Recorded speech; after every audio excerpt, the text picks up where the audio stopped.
Olá, amigo telespectador internauta, estamos chegando com o Esporte Mais, falando para você do Campeonato Brasileiro de final de semana, da rodada de meio de semana de Sul-Americana e Libertadores da América.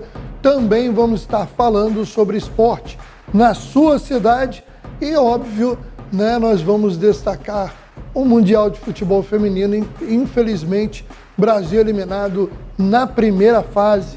Tudo isso agora no Esporte Mais.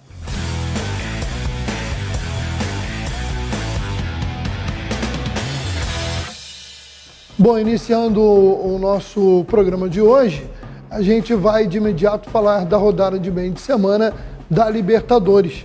E a gente começa pelos jogos que foram realizados na terça-feira. Então confira os resultados dos jogos, principalmente aqueles envolvendo os times brasileiros. Jogando fora de casa, o Atlético Paranaense foi derrotado pelo Bolívar na altitude de La Paz por 3-1. O Internacional tomou a virada para o River Plate no Monumental de Núñez. Chegou a fazer 1-0, mas não segurou a onda e acabou saindo derrotado. E num jogo marcado por um lance dramático, em que o lateral Marcelo do Fluminense acabou quebrando involuntariamente a perna de um jogador do Argentino Júnior, uma imagem que chocou a todos nós. O Fluminense ficou no empate fora de casa no jogo de ida da Libertadores.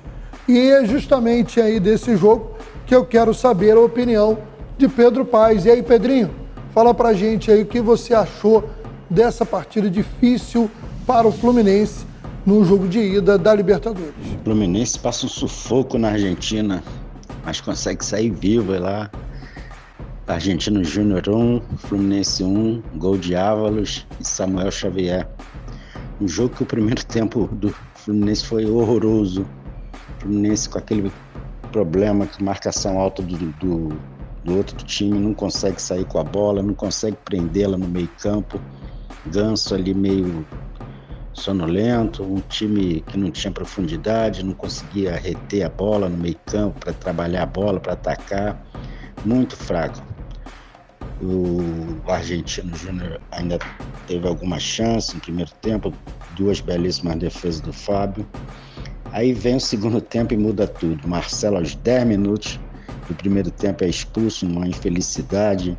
O rapaz, o argentino, se machucou gravemente, com a luxação no joelho. Marcelo saiu arrasado. E daí para frente o Fluminense começou a jogar bola com 10. Começou a tocar bola, começou a fazer o jogo, né, que ele já está acostumado, com Samuel Xavier empatando, jogo 1-1, e ainda teve algumas boas chances. O goleiro do Argentino Júnior foi expulso aos 30 ainda, e o técnico já tinha feito as modificações, quer dizer, o Argentino Júnior ficou com 9, aí quem é vantagem era do Fluminense, de um jogador. Mas mesmo assim o Fluminense não conseguiu também virar o jogo. Mas eu acho que, como o jogo foi na Argentina, no primeiro jogo, dá para o Fluminense aí uma vitória no Maracanã, para não depender nem de ir para pênalti, nada. Mas o Fluminense tem que melhorar. O Fluminense deu uma queda muito grande aí, já visto há mais de um mês. Não consegue, desde aquele goleada contra o River Plate, que o Fluminense não é o mesmo. Parece que aqueles 5 que fez aqui no Maracanã fez muito mal ao Fluminense. Vamos esperar aí, porque time tem um esquema de jogo, e importante o Fluminense virar essa chave, né? Já oscilou o que tinha que oscilar e partir para cima. Time tem, botar a cabeça no lugar e aí, né, ver essa contusão desse rapaz, que foi infelicidade. O Marcelo não teve culpa nenhuma, coisas do futebol.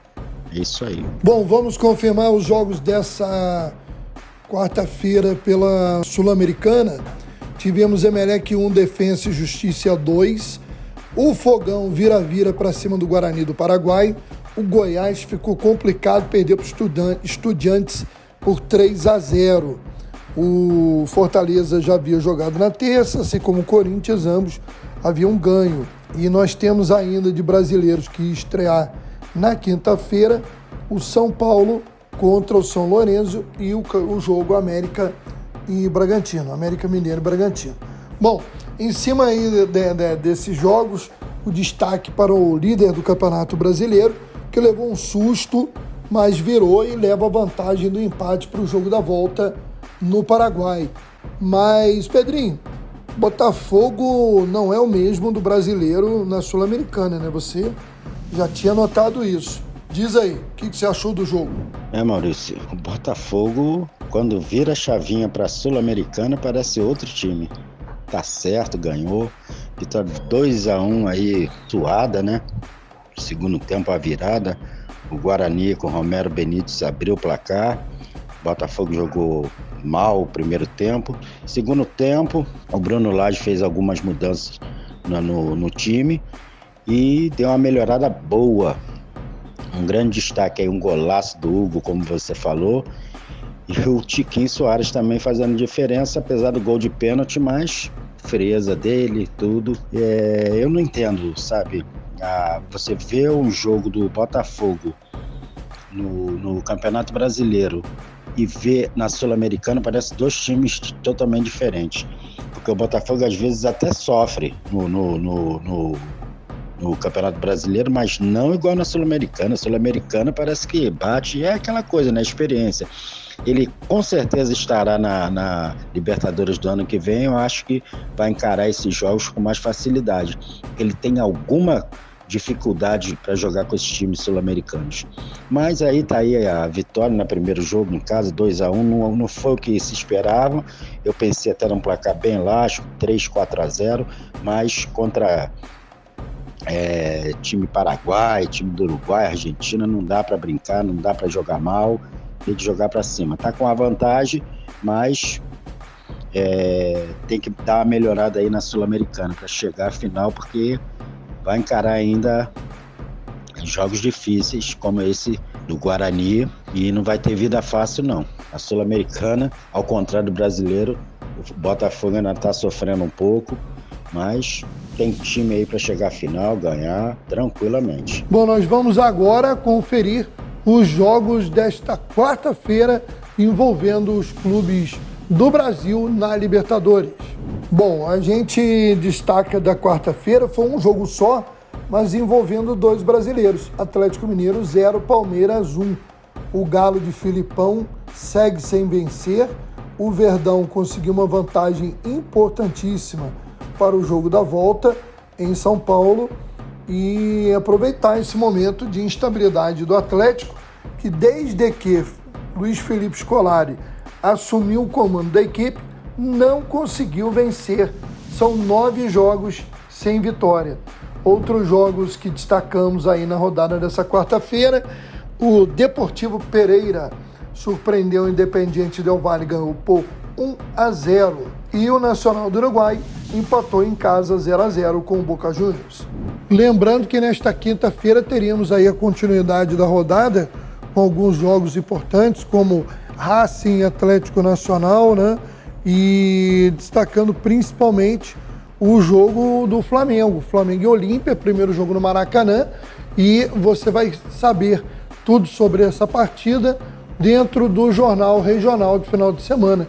Então nós estivemos fechando essa edição na quinta-feira e o jogo do Flamengo você confere com a gente na edição do Jornal Regional.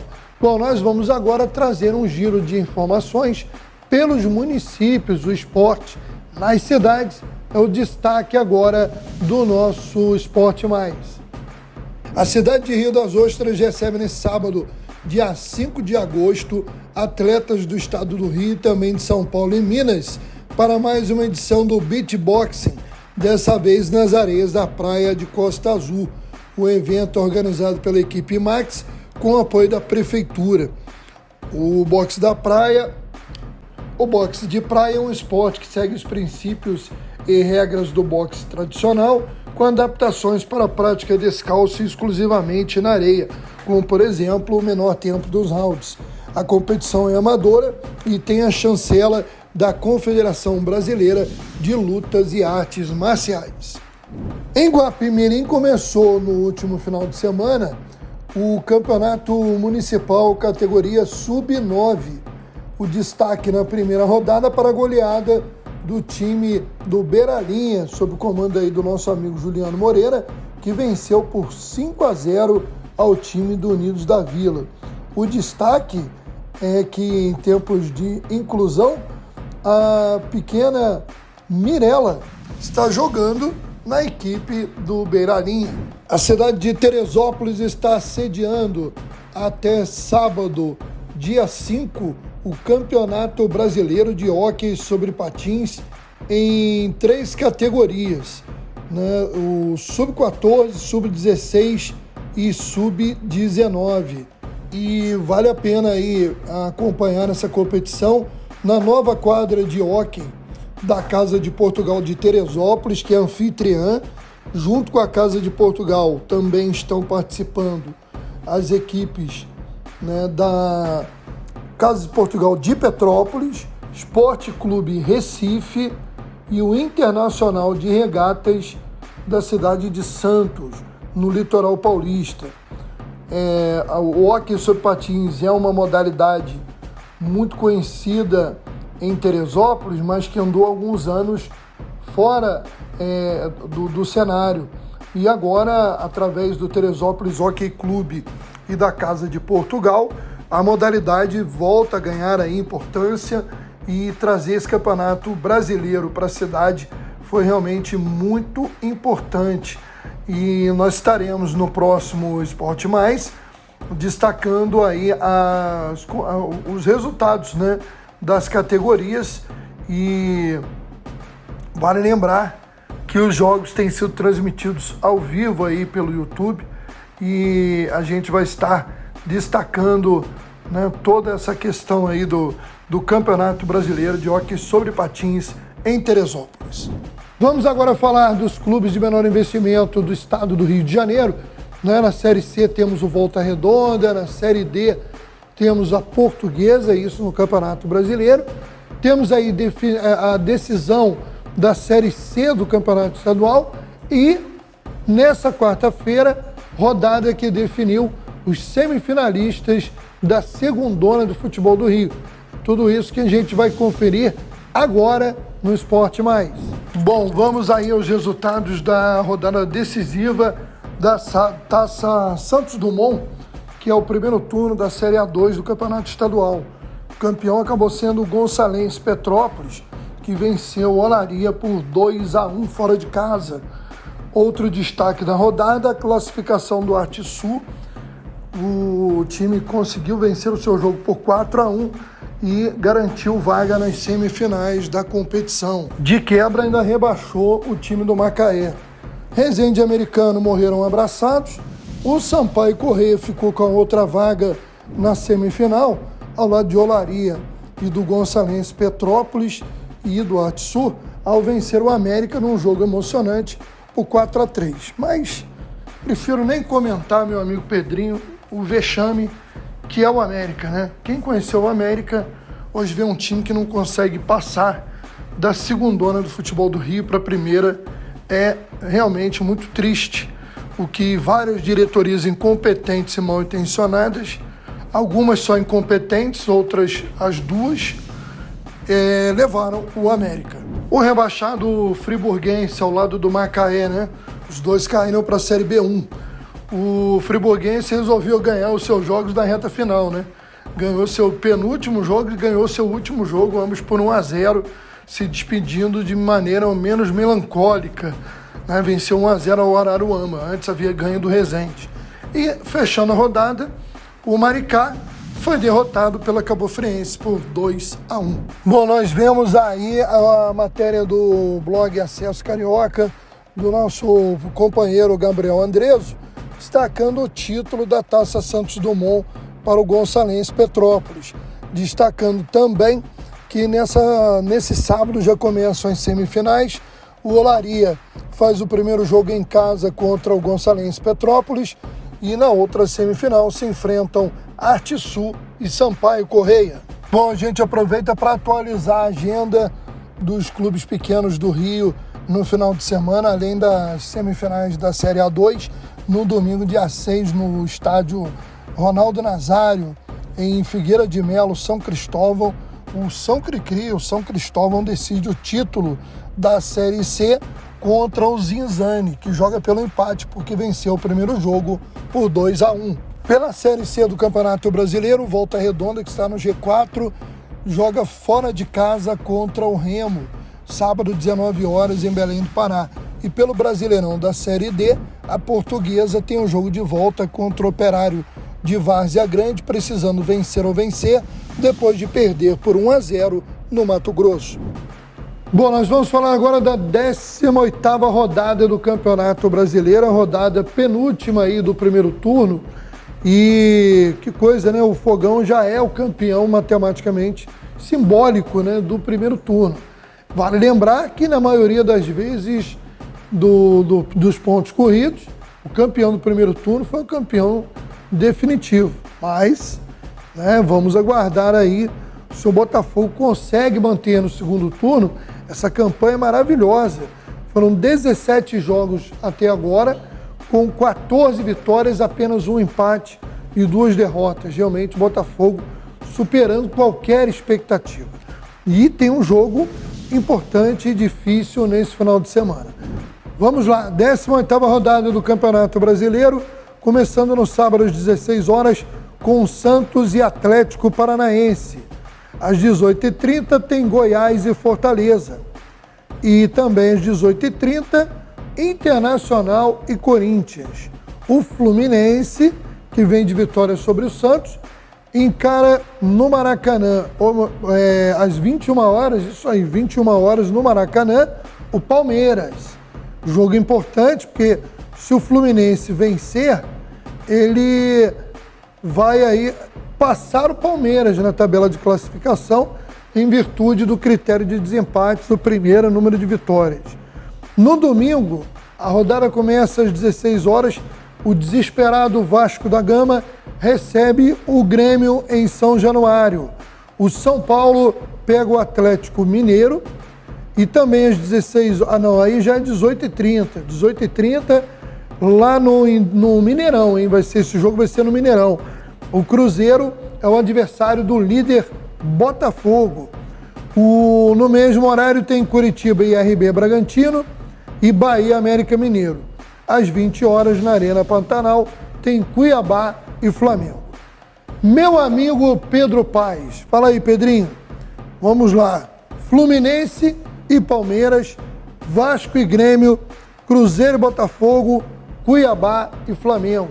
O que esperar dos times do Rio de Janeiro nesse final de semana? E final de semana, Campeonato Brasileiro, começando aí no sábado, Fluminense pegando o Palmeiras, jogo difícil, o Palmeiras parece que já parou de oscilar, o Fluminense ainda continua com alguns problemas, ainda mais na saída da bola quando tem uma marcação alta, um jogo aí meio complicado pro Fluminense. O Fluminense tem que abrir o olho agora nesse segundo turno para ver se não perde aí a vaga para Libertadores, tudo. Vasco também, já no domingo, pega o Grêmio em casa, mas casa vazia, porque ainda está com aquele problema lá dos fogos que jogaram dentro do campo. Parece que estão tentando liberar para mulheres e crianças, mas não vai fazer grande diferença a torcida, porque não vai lotar, não vai ter aquele clamor igual São Januário comporta. E o Vasco aí com uma equipe aí com vários jogadores contratados, vamos ver se melhora, né?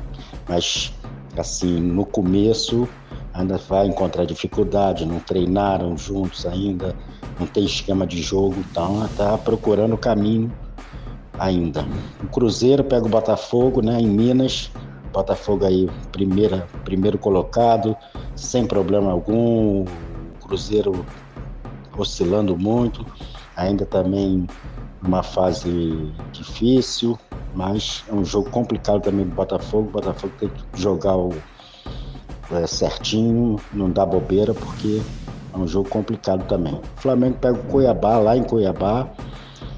Flamengo, né? Falar o quê? Mas o Cuiabá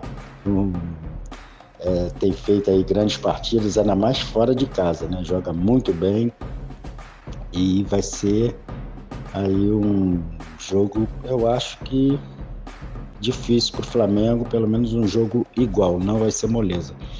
E o destaque aí que eu coloco além dos cariocas é o São Paulo e o Atlético Mineiro, que joga no Morumbi. O São Paulo aí fez 2 grandes contratações, né? Eu não sei se já podem jogar e vamos ver aí. Final de semana promete uma grande rodada, grandes times, Campeonato Brasileiro já pegando fogo, finalzinho do primeiro turno. Vamos ver quem é quem agora. Bom, eu queria agora destacar rapidamente aqui a Série B do Campeonato Brasileiro. Como não tem nenhum time do Rio disputando, a gente não tem falado muito, né? Mas vamos atualizar aqui. Se a Série B terminasse hoje, quem seriam os times que subiriam para a primeira do Brasileiro? O líder é o Novo Horizontino, rapaz. O time paulista tem aí 39 pontos, mas está muito embolado, né? Nós não temos aqui aquele time que disparou na ponta como o Cruzeiro fez no ano passado. A vice-liderança é do Vitória, com os mesmos 38 pontos do terceiro colocado, do Sport Recife. O quarto colocado é o Vila Nova de Goiás, mas ali colados, com a mesma pontuação, 35 pontos, estão o quinto colocado, o Guarani, o sexto colocado, o Criciúma, e o sétimo colocado, o Mirassol. Na zona de rebaixamento, o futebol catarinense numa fase ruim, né?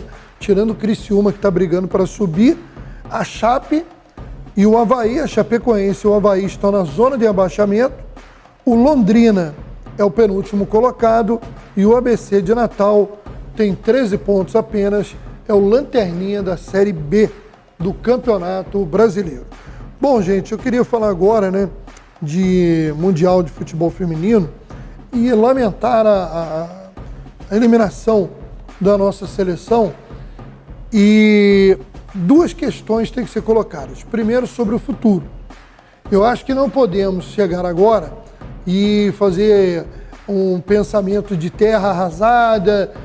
Viu só, a seleção teve agora estrutura, uma técnica estrangeira, a Pia teve um trabalho de 4 anos, o Brasil jogou bem amistosos aí contra a Inglaterra, a Alemanha, mas chegou na Copa, foi uma decepção. O futebol feminino não adianta, não pode ter esse tipo de pensamento. Lógico que o trabalho da Pia tem que ser revisto, porque ela veio para esse ciclo, eu acho que não entregou o que se esperava, e tem que pensar, né, o que a CBF vai fazer. Manter e dar mais uma oportunidade, não sei se nem a Pia vai querer ficar 8 anos comandando a seleção brasileira. Então talvez já esteja pensando aí num plano B. Mas talvez ela pensasse, não, eu entregava ali uma campanha bacana, saio com... elevo o nível aí do futebol feminino brasileiro, mas não foi isso que aconteceu, infelizmente. Vamos ver. Sobre o jogo em si, contra a Jamaica, para mim houve erros da técnica, ela não soube criar alternativas para tentar furar o bloqueio da Jamaica, porque era previsível que a Jamaica ia se fechar numa grande retranca e o Brasil não poderia ficar insistindo em cruzamentos para a área, que é o tipo da jogada que consagra a goleira. E a seleção não teve alternativas. As principais jogadoras muito bem marcadas e não se criou formas ou delas saírem dessa marcação ou de vir alguém de trás para surpreender a equipe jamaicana. Méritos da Jamaica, seu treinador montou um sistema defensivo eficiente, tanto que em 3 jogos não levou nenhum gol, mas também demérito do Brasil. Não se pode culpar só a Pia. Jogadoras brasileiras estavam afobadas, faltou ali tranquilidade, na maioria das vezes na decisão final, ou para finalizar ou para dar o passe, a decisão era equivocada, então não dá para tirar a responsabilidade das jogadoras e culpar apenas a treinadora. Mas realmente foi frustrante. Vamos ver o que o Pedrinho fala pra gente aí do jogo Brasil e Jamaica, que infelizmente marcou a eliminação do Brasil na Copa do Mundo de Futebol Feminino. Fala aí, Pedrinho. E o que falar, Brasil sai do Mundial Feminino, sabe? tempo, 0-0.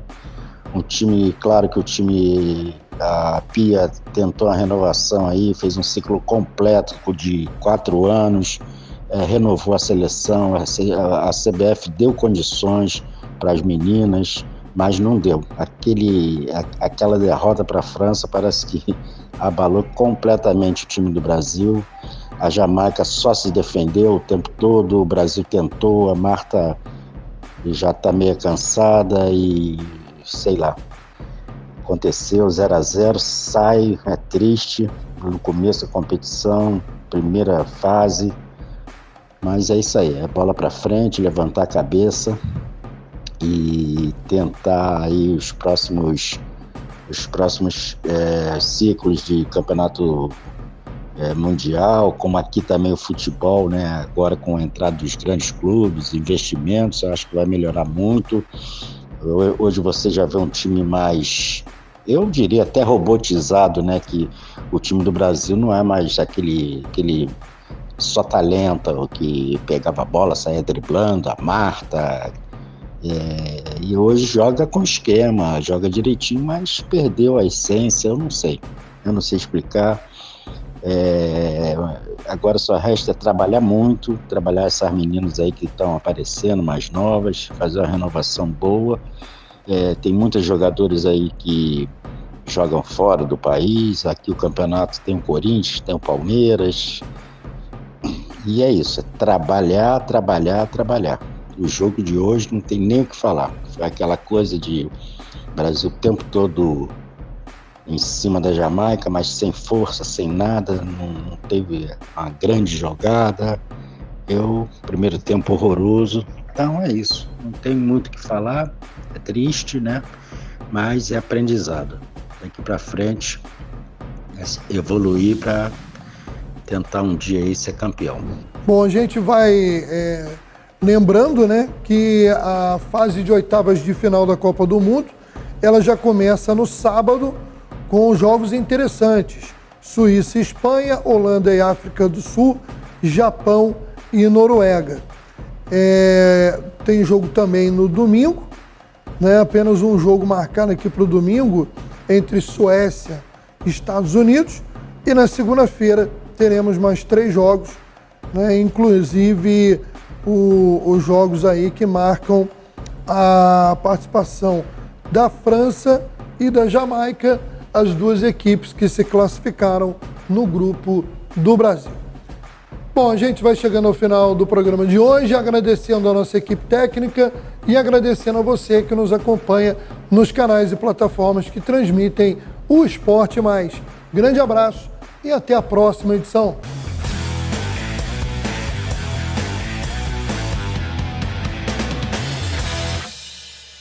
O estacionamento rotativo do Novo Promage vai iniciar sua fase final nesta quinta-feira, dia 27 de julho. Os moradores da cidade que tiverem um veículo com placa de Teresópolis terão desconto de 30% na tarifa de estacionamento da zona comercial do município. Assim, o valor de R$ 2,50 por hora no período de 8h30 da manhã às 6h30 da tarde, de segunda a sábado, para os moradores de Teresópolis será de R$ 1,75 hora. E atenção aqui, lembrando que o período mínimo é de meia hora, com cobrança fracionada, e que todas as vagas terão tolerância de cobrança de 15 minutos. E mais importante, não esqueça de instalar no seu celular o aplicativo do Digipare para facilitar os seus pagamentos. Você pode conferir mais informações no site do programa teresópolis.rj.gov.br/novopromage/rotativo. Prefeitura de Teresópolis, trabalhando para você.